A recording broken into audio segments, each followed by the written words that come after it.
Welcome to episode 56 of the FoodGrads Podcast, the podcast where we explore careers in the food, beverage, and agricultural industries. I'm your host, Veronica Hislop, a PhD candidate in molecular science and career partner with FoodGrads.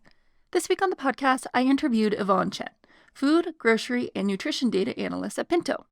Pinto is a product database and analytics platform for food, grocery, and consumer product goods.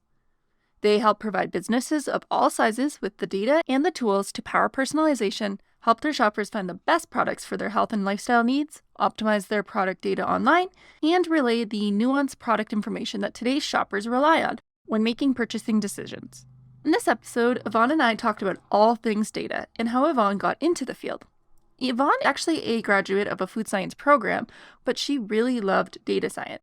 And because her school wasn't really giving her the tools to do so, she took it upon herself to create a self-directed data project on the side, not during school, which actually helped her get a job out of university in the field. Evonne gave me a better look at what a data analyst does, including the skills she is actively trying to develop herself, the softwares that she uses, and data communication. We rounded out the episode talking about some fun stuff, such as where she finds all these cool food and beverages posts that she shares on LinkedIn. So if you are a student looking to learn how to get into data science, or you just want to learn a little bit more about what exactly that is, or maybe just look for ways to make yourself stand out in the industry while still in school, then this is the episode for you. So enough with that introduction. Let's get on with the show.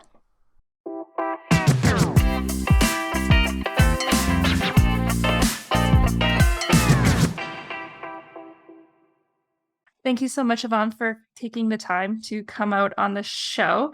I have been seeing your posts pop up everywhere on LinkedIn, and I'm just loving your little summaries about products that you come across and tasting. And I just think it's such a fun way to get involved because the food industry is so vast and there's so much fun stuff. But more so than that, I want to know more about you because I think that your role is really cool. We've never interviewed anyone quite like you on the podcast. So I think this is going to be a great show. So thanks for coming on. Thanks for inviting me. And about my LinkedIn post, I think that the food industry is just such a supportive community on LinkedIn. So it's really fun to just be a part of it and also give a shout out to all the new and exciting brands that pop up. For sure. There's so many, it's been so exciting watching all these new and upcoming brands come up within the past few years because they just come out with products that you never would have really thought about. And it's just fun to see new remixes on things where you don't have to go to the grocery store and just buy you do a lot of beverages, but maybe just buy, I don't know, iced tea, but it's so many different varieties. So it's super cool. Exactly. So I know we're going to talk about that a little bit more as we get into the episode, but I think we should start off by first talking about you. So would you be able to tell me more about your role in the company that you work for? Yeah, just a little background is that I started as a data analyst at Pinto, but Pinto has since been acquired by another company called Spins. If you guys know Spins, they're in the sales data world in the food and bev industry. But basically my role at Pinto, we look at data in accordance to all the food and beverage products that come in and also other just CPG products that come in. And we're able to tell with algorithms and things like that if a product is keto or vegan or gluten-free just simply by looking at the ingredients. But of course, we also take into consideration certifications and things like that. And so my job was basically looking at all the fun data at the back end and writing articles about that data. And now since that Vint has acquired Pinto, we also have point of sales data. So back in the day, it was just me thinking oh, this is interesting. And I think it's really popular. But now I have the chance to say that it actually is popular because we have the sales data to back that up. And so I think it's a good both data sets. That's so cool because we talk about the fun aspects of food with the taste and the flavors and all that. But when you start to look at the data, I feel like you gotta be a unique person, but it can be really fun to just go through data. And I think that's really cool what you were mentioning to be able to look at the ingredients because I know that some companies might be plant-based or vegan, but they don't necessarily promote that because it's just maybe they don't think to promote it in that way. So it's cool that you're using data to demonstrate these different types of things. Yeah, for sure. And it's always in the business's case, you're leaving a lot of money on the table if you don't say, hey, I'm plant-based or hey, I'm vegan. But there's also the other side of the story where sometimes like certifications cost a lot of money. And so they're not ready yet to make that jump, especially if you're selling online. You're still able to say that you're vegan if none of your ingredients has anything like that, like have any animal-based stuff. But I guess for a peace of mind, like most consumers would want the brand to have an official seal saying that it's vegan. So like you're fully confident that it's vegan. But yeah. That really makes sense. And, I'm going to dive more into that a little bit later, but I've been dying to know more so about how you ended up into a data type position because you did go to school for food science. And I feel as though many students don't take their degree and go to that aspect where you are. They might go to account management or sales. So, would you be able to maybe walk me through that process of maybe when you were in school and how you got into this area or field? Yeah, for sure. So I did go to the University of Wisconsin-Madison for food science. I enjoyed it thoroughly, but I did an internship in my junior year, and I realized that R&D is fun, but I don't know if I would want to do that for the rest of my life. I've always loved data, and in my mind, I always thought that there could be a way to play to both sides, like the food side as well as data. So I had a quarter life crisis a few months before graduating. I was like, oh, I don't know what I want to do. And I just set out to teach myself how to do anything like data related. I started with Python and then I realized that was too big an endeavor. And so I moved to SQL and also VBA, which is like creating formulas in Excel and things like that. And I embarked on like my own data project. So I look at the end of the year, a lot of websites come out with like predictions of what's going to be the next big food trend, like the next year. So I looked at what was predicted to be the top. And then I checked out if that was actually true using like Google Trends data. So I looked at that data, parsed through it, and then I wrote an article about it. And I posted it on Medium, if you know that website. And then it got picked up by the Medium editors. They pushed my article out to the platform and as well as like a separate publication within Medium called Towards Data Science. They also picked up my article to be featured in their publication. So I thought that was pretty exciting to me. So I guess there was interest in food and data. That was just like confirmation on my side. And then I found Pinto because one of my friends was actually working there. And I just cold emailed Pinto and was like, I realized that you're in nutrition and food and data, and this is something that I really enjoy. And I sent them like my resume and also a link to the article. And I was like, please get back to me if you think I'm a fit. And eventually they did. So that's how I got my job and how I transitioned into data while still staying in like the food industry. Evonne, that's amazing. That is so cool. Like props to you for doing that. Like that takes some initiative in that. Coming up with an idea, like really demonstrating like what you've been doing that helps get a job. That's awesome. So wow. Did you just watch YouTube videos? Did you grab a textbook from the library? Like how did you start teaching yourself? Yeah, I'm a big fan of learning on YouTube. I use it to learn everything. So you guys ever check out the articles that I wrote, like all the graphs that I've made. I learned how to use Tableau, which is like a data visualization tool, and also Photoshop to create all the assets, all of which that I learned on YouTube and also LinkedIn Learning because my university gives us a free subscription. So if any of you out there are still in school, and you should definitely check out and see if your school gives you a free subscription to LinkedIn Learning because I think it was a really good tool. But yeah, I just watched all the videos that were available on like SQL, Excel VBA, and like all the pivot tables, and also Tableau, which was the data visualization tool I was talking about. Yeah.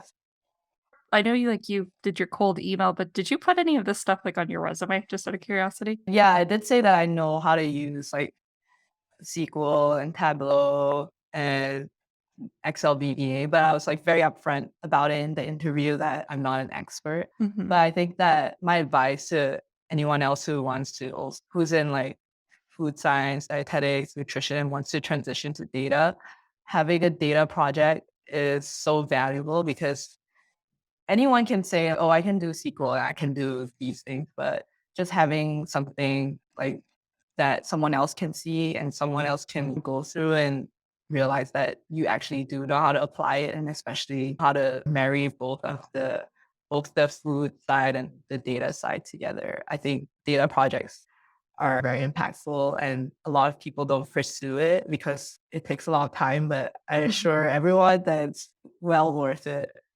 Well, I'm gonna have to use you for some notes. Okay, so I'm not knocking, like, first of all, like, YouTube has been like, I feel like I'm aging myself in a weird way, even though I'm not that old, but like, I've seen YouTube grow since I was a teenager, and even since when I started in my first year of university, like, just the amount of educational content for like chemistry there, it just wasn't really there at the time. And as I continue to go, I always go to YouTube, and just the stuff that's coming out of it. Like I was using like studying for my PhD candidacy by looking up international universities on like topics that just these videos didn't exist. And the pandemic really helped push a lot of this like good video content in the past few months, which is really cool. But no, I got to take notes from you because I have been really getting interested in like data science, like I've on the surface, but I feel like it's very overwhelming because I do analyze data for school. I use Origin Pro. I'm not sure if you're aware of that software,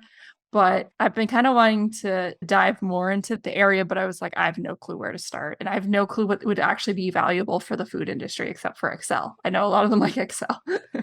Yes, I know that a lot of people like in the food, dietetics, nutrition, or even just like broader science field, a lot of people use R because of like statistics and things like that, especially when it comes to research papers. Some companies do use that, but I would say that when it comes to data analysis, there's two fields. There's one where the company just wants you to use Excel to look at the data and you're not actually the person that's fully pulling it.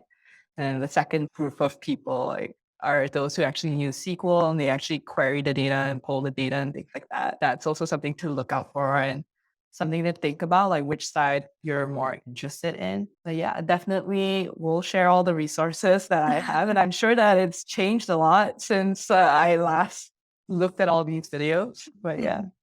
Well, sorry. Well, one thing I just want to step back and take a second is you've been mentioning like SQL, and I'm not sure how many people are familiar with it. I'll be honest, I'm not very familiar with it. Would you just be able to briefly talk about what that is? Yeah, so SQL is a querying language. It's to do with databases. So if you want to query a database, you use SQL in some places. Personally, at Pinto, we actually had a NoSQL like database. So meaning it's not a SQL database. It's based on how the data is structured within the database. So we had NoSQL, and I would say that most of the food science and the dietetic people that are in our company, we actually learned how to query on the job. Like we did, some of them came in without any data knowledge. Anything is possible. Yeah. So NoSQL is a little different than SQL, but I would say that both languages are pretty easy to pick up, given if you put in the time to learn it. Definitely easier than say Python or something like that. That makes sense. I think as well with once you hit a certain threshold in the amount of data you have, it's a very intimidating thing to look upon as like an outside person and you just almost freeze up and you're like, nope, I'm not getting this is too beyond like my comprehension. But I'm guessing as you started to because you had that project to kind of work towards it, it really helped you have a northern star to navigate.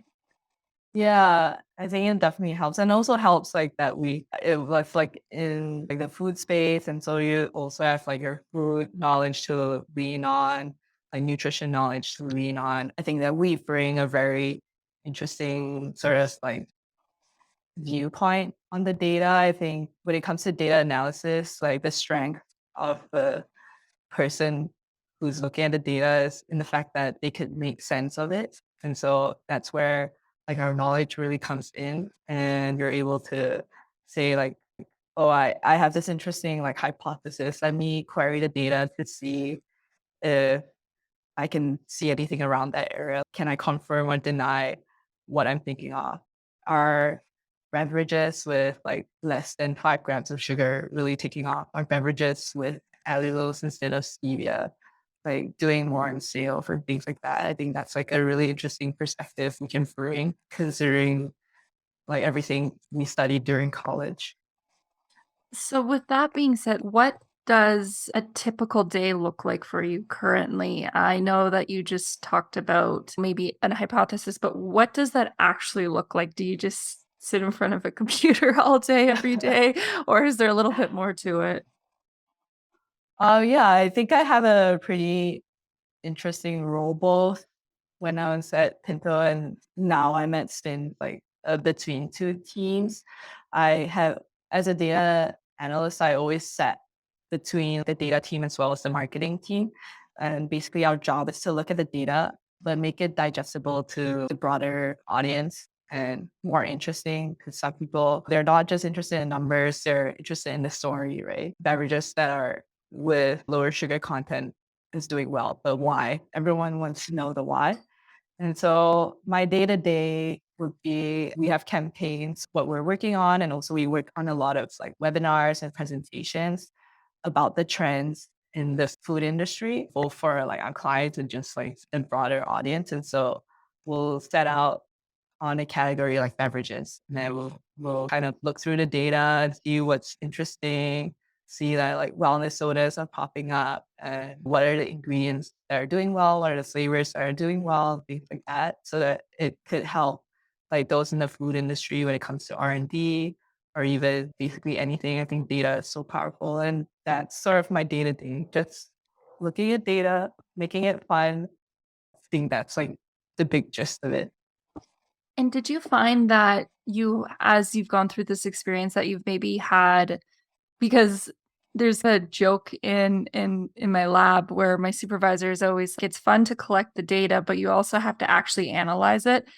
And because so much of data interpretation could be personal, I don't want to say biases, but like it is interpretation and it's based on the person who's looking at it. So it can be a little difficult to make conclusions. So, did you have any mentors to help you through this process, or do you have a method of actually coming to conclusions? Yeah, I have a team. I wouldn't say we exactly like mentor each other, but like we'll pull the data and have it all set and then discuss with each other why we think it is that way. Or because, and of course, like we're in tune with the food industry. We talk to our clients. We also talk to a lot of people who are in it. And so we can deduce the reason why like thing A is happening. But you're right. There are sometimes biases, and then that's just like discussing with my team always helps us keep each other in check. And also, these presentations go out to the broader industry. So the industry is welcome to keep us in check as well if they think that our hypothesis is wrong or like the reason why a certain trend is happening is wrong. But yes, collecting data is easy, in some sense, but analyzing it is difficult. I do agree with that. Sometimes it gets tedious, especially like removing things that are off and like edge cases and things like that takes up a lot of time. But I think at the end of the day, the findings you have are always so interesting. Mhm. It's great to know that you have a team to keep, I don't want to say keep each other in check, but it's good that you have a diversity of opinions in that. And I just have to say that sense of satisfaction when you've taken all this amount of data, you sat down, you've broken it down little bit by bit, and then you are able to get that one paragraph that's like just taken everything together. And on the outlook, it does to someone to be like, oh, it's not that much work, like deep down, like how much it's taken to get to that. And there's just nothing like nicer than just like a nice clear like breakdown of what you just did, even though it took you a very long time. It's so Yes, I satisfying. agree. Sometimes it's just everything you did is like condensed to one slide or condensed to a fun data fact. You know how much work you put into it. And I think anyone else who works in data understands that feeling, but I feel that. I know it's And it's always amazing as I continue to do like my thesis and all that, like you start to condense and you're like, it finally clicks to you about like why research papers might be so short sometimes because you're like, oh, that's so easy. Like but then you don't really realize how much has gone on behind it. And you're like, oh, now I understand why it takes people this long to do a project. Yes, I agree. One thing I also wanted to talk about because I think that I was reading some of your articles when you were writing at Pinto and it was really fun. Just again, I think Pinto's approach to just how they talk about distilling this information, it's really cool because again, there's a lot of information there. And one of the things that stood out to me was you had wrote an article about how oh my gosh, how CPG brands can earn top spots in like on online retail searches. And for me, I'm kind of like a traditional shopper when it comes to buying products. I'm slowly starting to go into online shopping, but for the most part, I buy in stores. So would you be able to talk a little bit more about like difference in terms for competition for a product category? Like, I know if you buy, let's say, like past, okay, I'm rambling. I guess where I want to go with this question is just like how the online retail space works because it's different, I could imagine, than like a store. So, like, I don't even know. Vaughn, I don't even know what I'm asking you. I'm just like, I want to learn more about this topic. So it's just like, how does competition work on an online retail space? And I guess how can like Pinto or Spins like help with that? Yeah, I'll start by talking about how like data works behind the scenes for both brands and also retailers and things like that. So basically, what happens is there's so much information about a specific product just on the product itself, right? It's the nutrition facts panel, the ingredients, and then also like the romance copy of what they say about the product, things like that. And then of course certifications and things like that. So basically, like we would strip all that data and give that to the retailers and also the brand. But the issue that exists in the retail industry now is that sometimes brands don't see the importance of having that data, have it up to date. They just let it go. Like we went through a reformulation, but it's fine. Like we don't have to update it and things like that. But what happens is that when people search on a website, say I'm looking for keto snacks, right?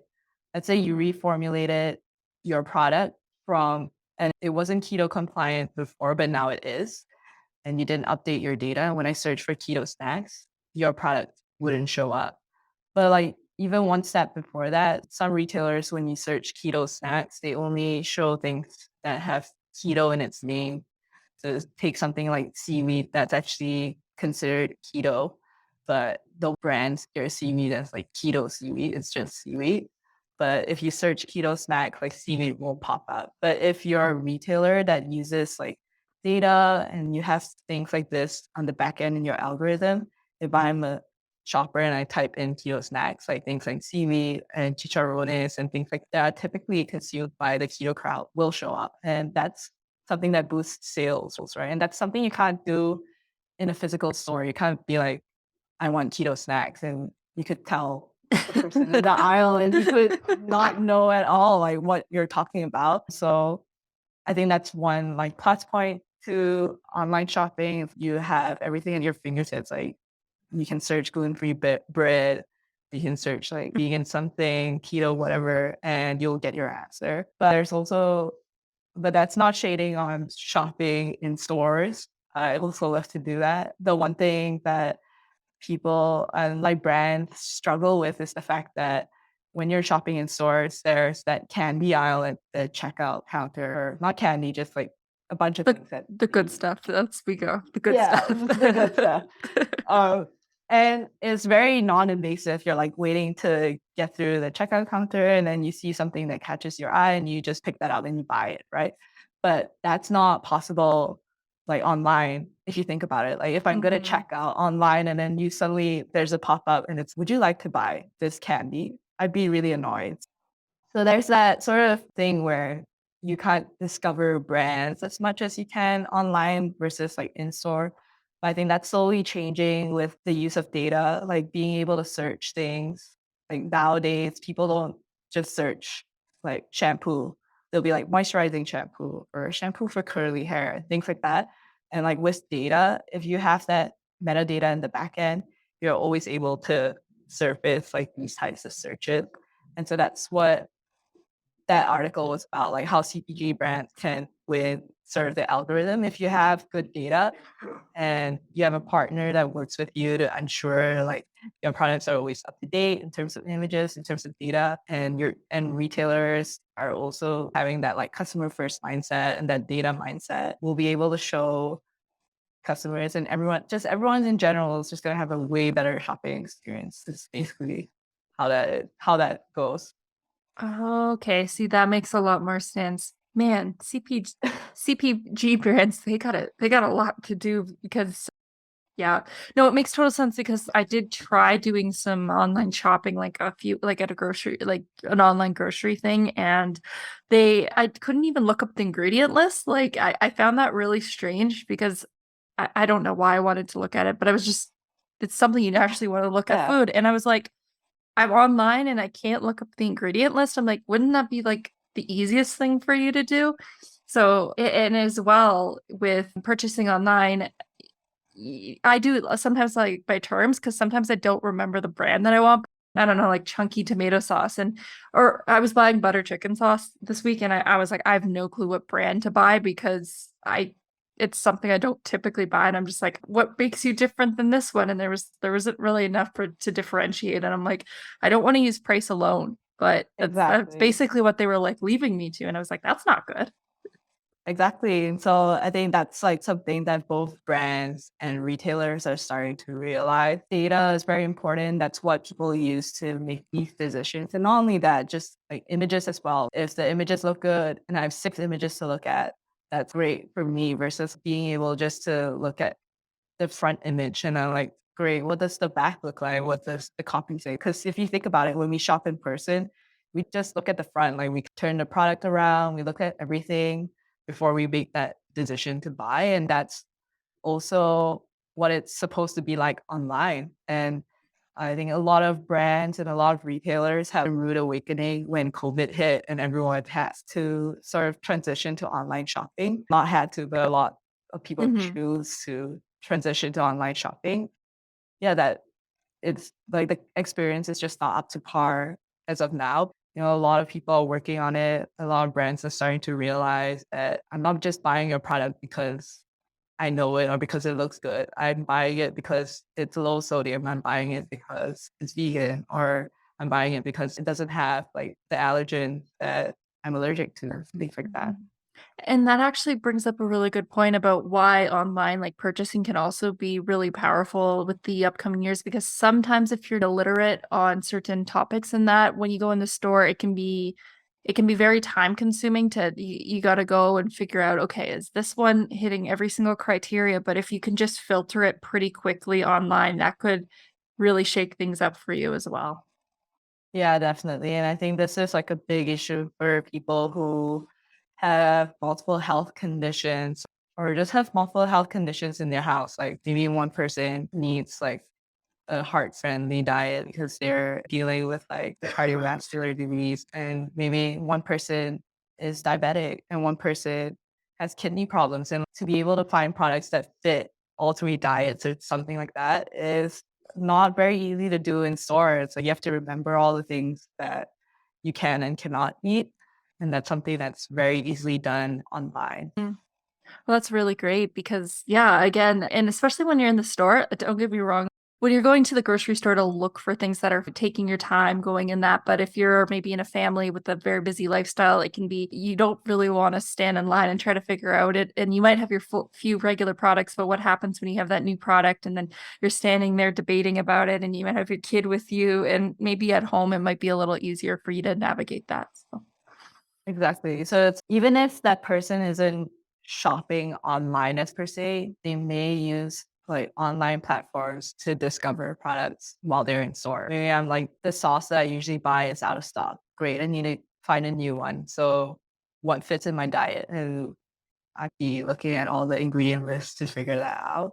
I can just search online and find one that fits, and then that's what I'm going to buy in store. So I think there are a lot of, it's called like omni-channel, looking at multiple channels, like online and both in store, like that they're both important. And yeah, I think that's something that's relevant to all this. And with that being said, I know that you, like I brought up at the beginning of the episode, like it looks like you're quite a bit of a foodie, especially when it comes to trying out new beverages. I know you've done a lot, but particularly in the beverage space. So I don't know, I just want to talk a little bit more about that and just what are some of the things that you're enjoying right now? And do you just enjoy walking into the grocery store, say this label looks cool, I'm going to buy that?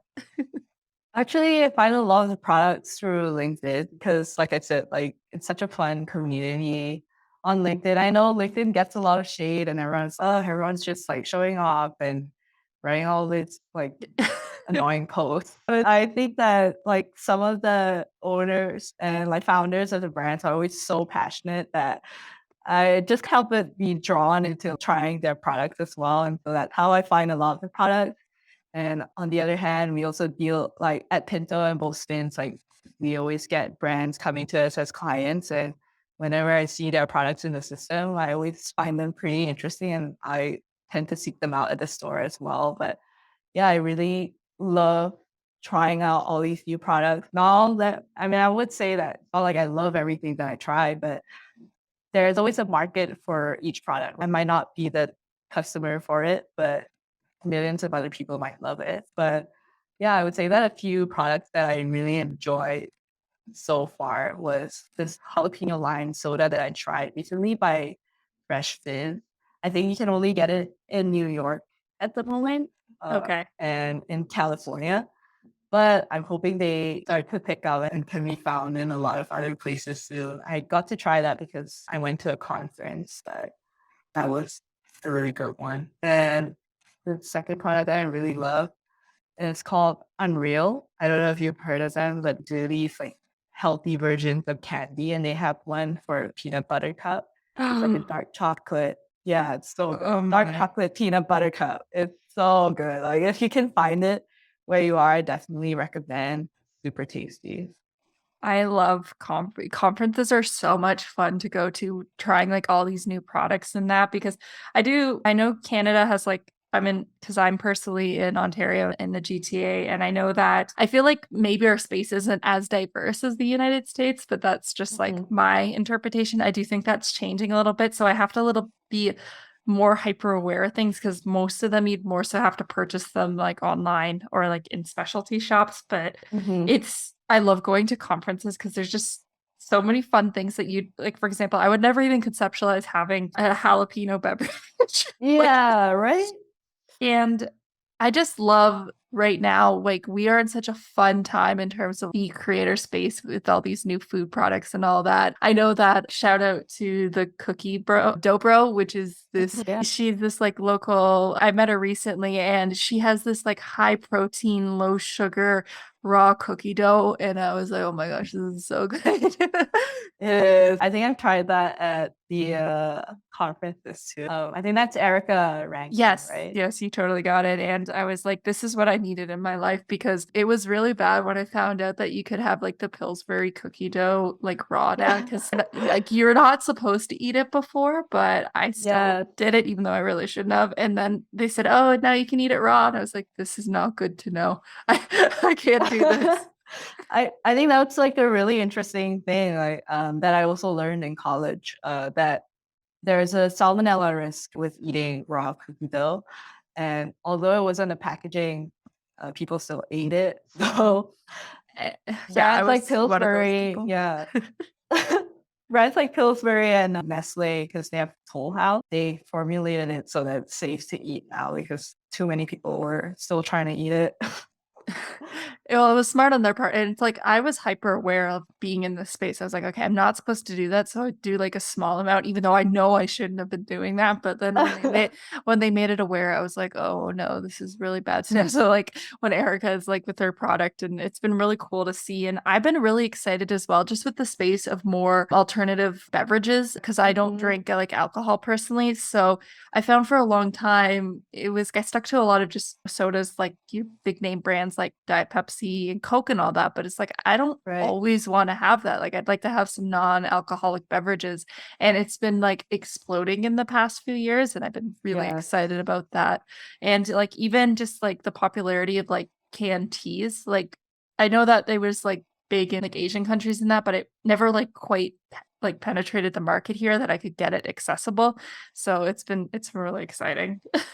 Yes, it's so much fun. Like in terms of soda, they have those wellness sodas like probiotic soda, prebiotics, which is like soda with less sugar and all the benefits that comes with all those things. Who would have thought? And it's just so great to see like people make interesting products, not just another soda, not just another candy and things like Mhm. that. Just something that can also be beneficial is the kind of like space that I really enjoy. And yeah, with non-alcoholic beverages, there's brands like Hello Cocktails, there's brands like Flyers, Eat Lit that come up with all these like alternative stuff. And also in the alcoholic space, like canned cocktail and things like that have been really interesting. And how seltzers have grown and all of that. Yeah, I always think that the food industry is such a interesting space to be in, and a lot of people are always so jealous of it, especially if you work like closely with the brands. Like we get a lot of the food products. I know my friends are always excited if I'm going to a conference. They're like, "What are you bringing back this time?" But yeah, I I know that like some, especially when I was graduating, I think like Mhm. some people are like they feel a little lost. Like maybe they don't like R&D and maybe they don't like being in QA and stuff like that. But I would challenge them to think about like all the other ways you could still be in the food industry, but be in a role that you really enjoy. And for me, that was data, but and hopefully for other people that's true as well. But always try to look for a role that you think you'll enjoy in the space because it's so large and you can be in so many roles. But only if you still want to be in the food industry. But yeah, I think that it's just a really nice space to be in.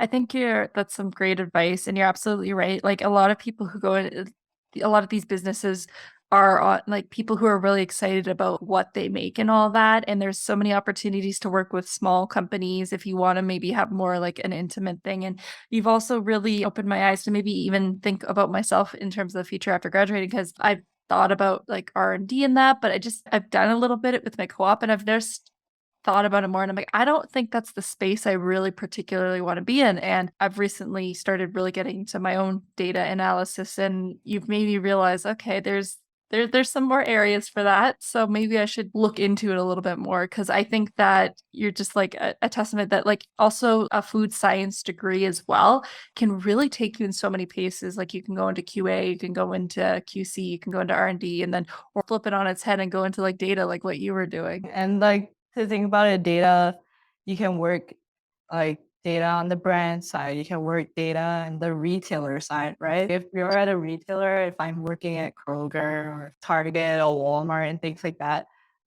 who do you think's like curating the aisles when they're like at the end cap? Check out these keto snacks and things like that. That's done with data. Like that can be done with data and like making sure that your supermarket specific to your area is stocking products that people love. That's also done with data. And like I think that a lot of people don't realize that um, there's so much to it. And these roles may be traditionally held by other people, but think about the experience that you can bring in considering like all the food knowledge that like anyone with a food science or dietetics or nutrition degree holds. Like you're giving it that extra perspective to that retailer and also like to that brand or wherever you choose to work at. It's a very valuable experience that I hope that people see that you can go anywhere with this degree. Sure. And I think that I'm just speaking on behalf of retailers. I don't know if this is true, but I could imagine them being like happier to involve someone who might already be really involved in the industry, like with that like core interest, rather than coming from like an outside data company that they could be analyzing any set of data and it's not really as important to them. But like coming from someone who like truly is passionate about food, like that can really take you far. Yeah, and you could be the one at the forefront. Like maybe it takes a while for someone in data to say, hey, I think keto is really taking off, like say a few years ago. But because we're so involved in like the industry and we like keep up with friends who are in industry and things like that, and it just genuinely interests us. Like 5 years ago, maybe we could have been saying like, hey, I think this keto thing is getting popular before like anyone caught on. So that's the perspective that we can always. As well with you. So we talked about how you personally like really pushed yourself to get to where you are, but I'd be curious to know, is there anything that you're like looking at right now? Are there any skills or is there any topics that you are actively working or learning about right now? Yeah, I always think that you can always be learning. And then with the acquisition, we also changed tools. And so I have to learn the new tools as well. Like I said before that I used to use Tableau, which is data visualization, but this company uses Power BI. And so I actually sort of learn something new again. They also use Pinto was like a NoSQL database, but this company uses SQL. So I have to brush up on my SQL knowledge and things like that. I think data is always ever evolving, and there's always something new to learn. There's always another way to automate something, always a better way to look at data more effective and things like that. And so that's what I'm currently looking at. And something else that really interests me is that like all of this data is fun, but how do I get it out to people who might be interested? Like, not everyone wants to see the boring slide deck.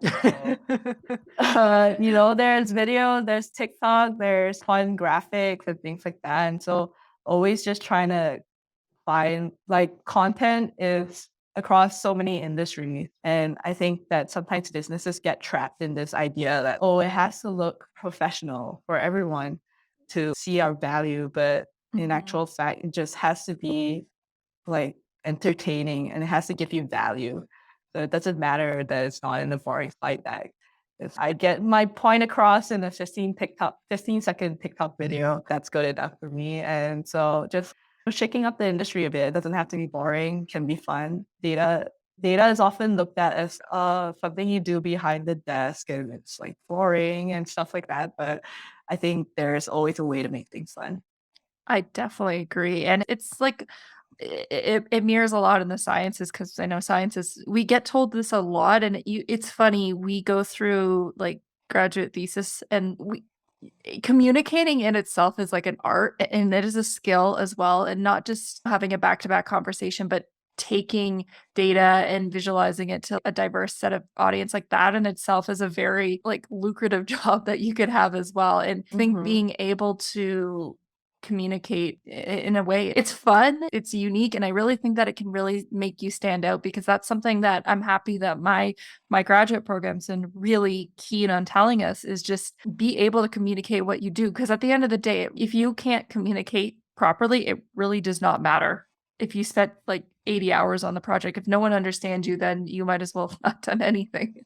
Yes, exactly. So I think, yeah, communication is a big skill, not only in that aspect, but like in the workplace, right? Like going from college to work, like being able to communicate your ideas to your colleagues is very important. Like it could be a multi-million dollar generating idea, but if you can't get your point across, like it's never going to take off. So that's a very good point to make. And on the topic of like research and making it fun, I think people like Andrew Huberman, I don't know if you know him, but he's like a professor at Stanford that has his own podcast about things like to do with like neuropsychology and stuff like that. And people don't give the public credit. Like there's always a market for it. Like people are always interested in things like that. And it's just making it digestible and fun to consume, and he gets millions and millions of views. So anything can happen. For sure. I'm gonna have to check him out. Oh, I just love this conversation because this is the stuff that I'm just so interested in learning more about. Just like we had this one presentation where we had someone come in and just talk about like how people that they're an illustrator for the Scientific American and how they were able to create like biological drawings, like how that in itself is a very unique art where you can't like you couldn't necessarily, they didn't want to hire someone who was just like an artist per se, like they wanted someone with that duality of of art and actually a biologist. So I think Yeah. that shows as well, like there's an intersection that you don't have to throw, if you want to be an artist, you don't have to throw away like that logical like data side that you love. But if you love data, don't just, you don't have to be like a robot just analyzing. Yeah. Exactly. And I heard that those illustrators actually make a lot of money because it's a niche, right? Not everyone can do that. Not everyone. And I remember learning like biochemistry and stuff like that. I always enjoy like the videos and stuff like it. It helps you visualize things even more like that. And that's what data, like everyone can see number, but it's so much nicer in graphs and in, with a good story and things like that. And so that's a very big plus point if you're able to do that in the workspace. To showcase that off, I'm going to make sure to share in our show notes some of the articles that were written on Pinto by you, because I think that they really demonstrate just taking like good amounts of information and just like transforming them into something that's digestible. And as well as your Medium article, because I was glancing through it through this podcast. I was like, oh, this is so cool what she's doing. Although I'd love to keep talking with you about this, because I'm probably going to continue this conversation after, because I have so many questions that I got to ask you, because this is really super interesting to me. But alas, that is the end of the end of our little time that we have together. But before I let you go, I just want to ask, where can people find you? Yeah, I think I'm the most active on LinkedIn. So just Evonne Chan on LinkedIn. You'll probably find me there. Definitely send a connection. I love being connected with people in the food industry. And if you have any questions about data or how I could make food data more interesting to the broader audience, I'm always all ears. I'm all about making that information accessible to everyone. And yeah, I'm excited to be connected with anyone in the food industry. I love it. Once again, thank you so much, Evonne, for taking time to come on the show. I think this is just such a cool concept, and I'm so happy that I was able to share it with everyone. Thank you so much, Veronica. I think this is like the first time I ever got the chance to talk about food and data together. And yeah, I think it's like a really nice niche in the food space. And so happy that I could talk about it and also learn more from your perspective as well.